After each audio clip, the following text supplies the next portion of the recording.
Como saben ustedes, yo tuve la fortuna de participar del total del Encuentro Mundial de las Familias en Dublín, en Irlanda, desde un día antes que comenzara, o sea, los precalentamientos del evento, etcétera, hasta el final del evento, clausurado por la bella misa final en el Phoenix Park por el Papa Francisco. Sin embargo, he recibido muchos correos electrónicos o mensajes a través de las redes sociales con manifestando mucha perturbación respecto de algunos episodios que ellos encontraron o de los que han sido informados respecto del Congreso Mundial del Encuentro Mundial de la Familia. Y específicamente me hablan con indignación de una conferencia auspiciada por los organizadores que se produjo al interior del Encuentro Mundial de las Familias, que incluyó al sacerdote jesuita James Martin, que como sabemos tiene una postura favorable al cambio de la doctrina católica respecto de las personas con atracción a personas del mismo sexo, de los homosexuales. Entonces, él tuvo una charla con sus argumentos clásicos, que son argumentos errados, respecto de lo que los católicos tienen que hacer con las personas homosexuales, ¿no? Y no voy a volver a un tema que ya he tratado ampliamente, de cómo las personas homosexuales bautizadas son católicos y no pueden ser marginados, y el catecismo nos enseña que tienen que ser tratados con caridad y con sensibilidad y con cuidado, ¿no? Entonces, el que quiera ampliar este tema puede buscar el tema en www.preguntasdefe.com, y ahí están todos los puntos de vista que he pronunciado y todos mis programas cara a cara con preguntas y respuestas organizados perfectamente de tal manera que puedan encontrarlos y habilitarlos, ¿no? Y leerlos. Acá voy a cuál es la razón por la cual una persona que enseña doctrina contraria al magisterio como James Martin haya participado en una jornada mundial de la familia. Miren, la explicación es muy sencilla. ¿Estuvo bien que participara James Martin? No. ¿Estuvo bien que participara una parroquia inglesa que ha, entre comillas, incorporado a la comunidad homosexual, a la que le ha asignado la participación en la liturgia, etcétera, etcétera, volviendo gay prácticamente buena parte de la liturgia? Y ese es un evento mucho peor que el de James Martin, que además no fue anunciado al público, ¿no? Se produjo, se llevó a cabo, participaron pocas personas, pero se produjo y se llevó a cabo en el Encuentro Mundial de las Familias también, ¿no? Así que si alguno está escandalizado con la participación de James Martin, más motivo de escándalo hay con este otro evento, que justamente para impedir una explosión mediática se realizó, no voy a decir a escondidas porque fue en uno de los salones, pero fue en el salón más pequeño y no apareció ni siquiera en los programas, ¿no? Se llevó a cabo y no apareció en los programas. Entonces, eso por supuesto que está mal. Pero vamos a ir al grano de cuál es la razón por la cual ha acontecido esto. Miren, hermanos, cuando ustedes fueron a la Jornada Mundial de las Familias, al Encuentro Mundial de las Familias en Filadelfia, nada de esto pasó. ¿Y por qué?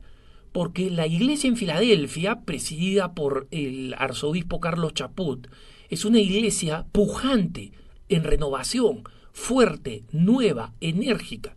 Ya eso no pasa en Irlanda. En Irlanda la iglesia es una iglesia en retirada fatídicamente.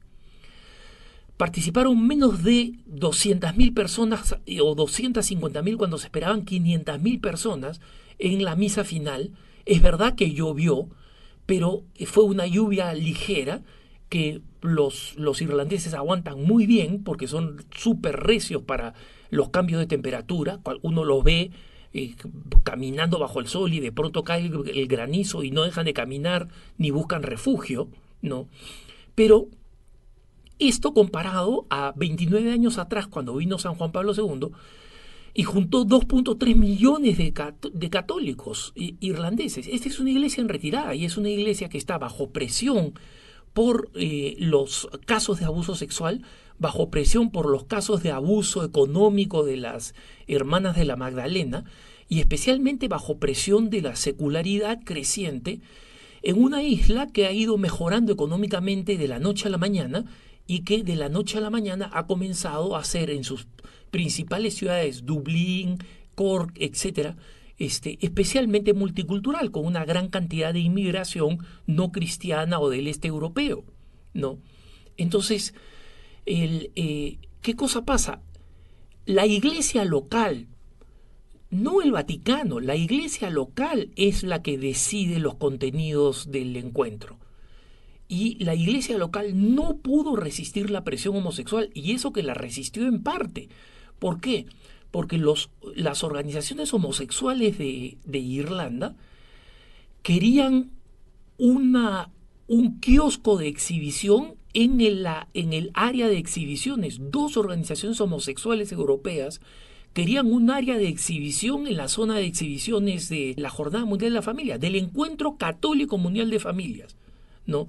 Y cuando a duras penas los organizadores le dijeron que no, y es más, ni siquiera le dijeron, oye, ustedes están locos, no van a entrar a un encuentro mundial de familias, porque ustedes enseñan cosas que van en contra de la iglesia. Ni siquiera les dijeron eso. Les dijeron, los vamos a poner en la lista de espera, ¿no? Y después, cuando se vio que había un par de kioscos vacíos, estas organizaciones homosexuales fueron a manifestarse, una manifestación minúscula y ridícula, pero repleta de prensa, a la entrada del local donde se realizó el encuentro.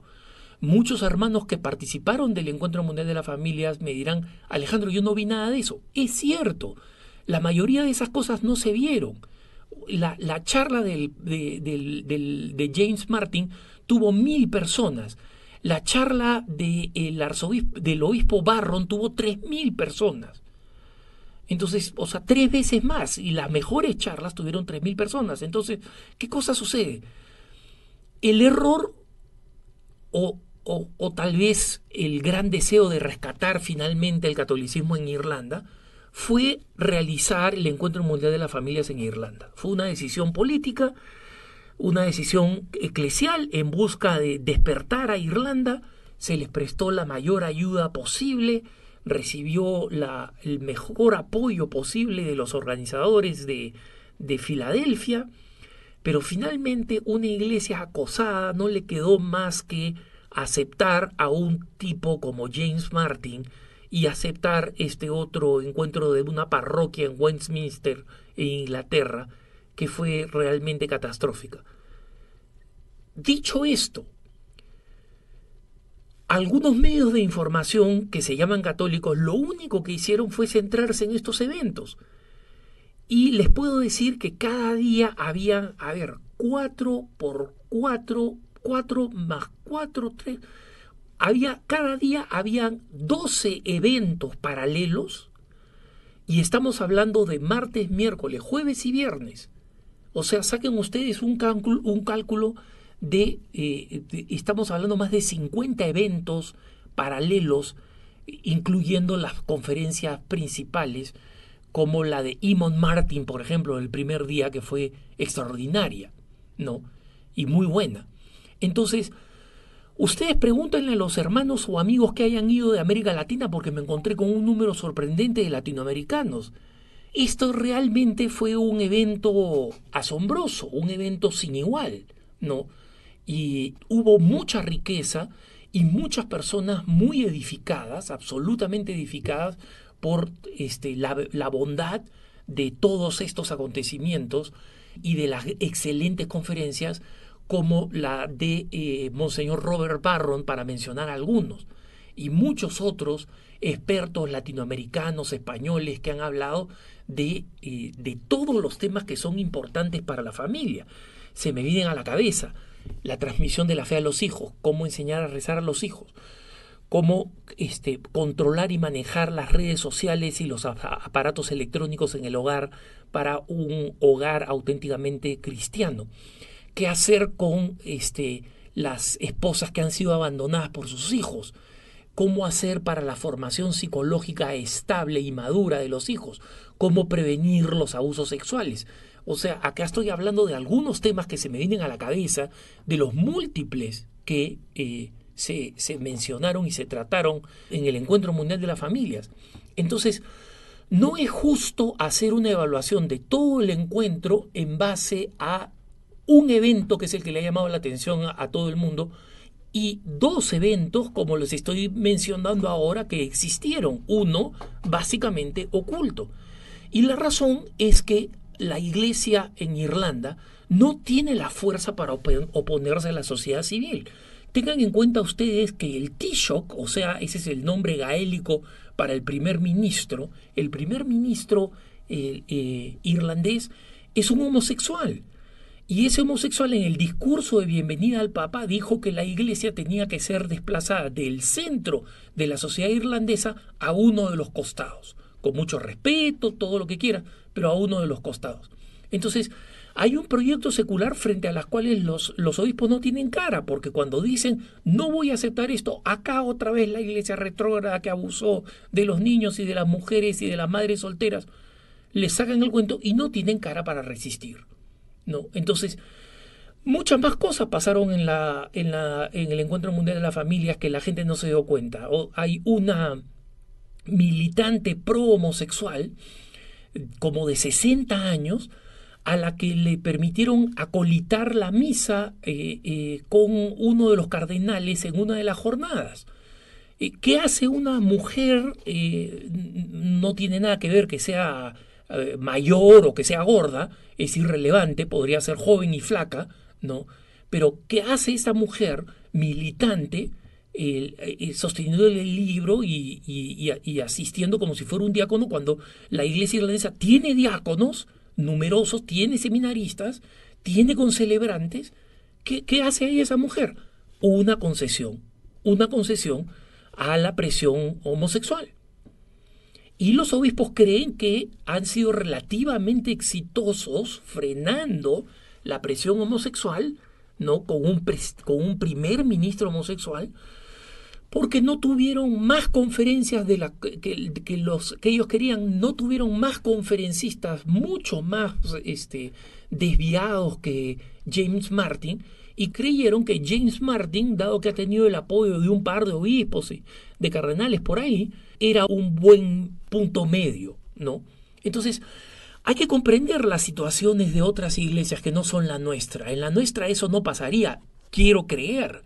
Por lo menos de nuestra parte, de tu parte y de la mía, no debería pasar, ¿no? Nosotros no lo deberíamos permitir. Ahora, para el 2021, el Encuentro Mundial de la Familia se va a realizar en Roma. Ahí no creo que las autoridades eclesiásticas, que son distintas, cedan a este tipo de presiones. Entonces, en resumen, para recapitular, sí pasaron estas cosas tristes y son consecuencia de una iglesia débil y en retirada por la cual hay que rezar y por la cual esperemos que esta jornada haya sido una inyección de energía y de valor, ¿no? Como es la iglesia en Irlanda. Pero eso no descalifica la enorme cantidad de cosas buenas que ha hecho que los peregrinos, especialmente los peregrinos que nosotros hemos visto, hispanos en los Estados Unidos y latinoamericanos en general, hayan salido profundamente contentos y edificados del evento. Que tengas un buen día.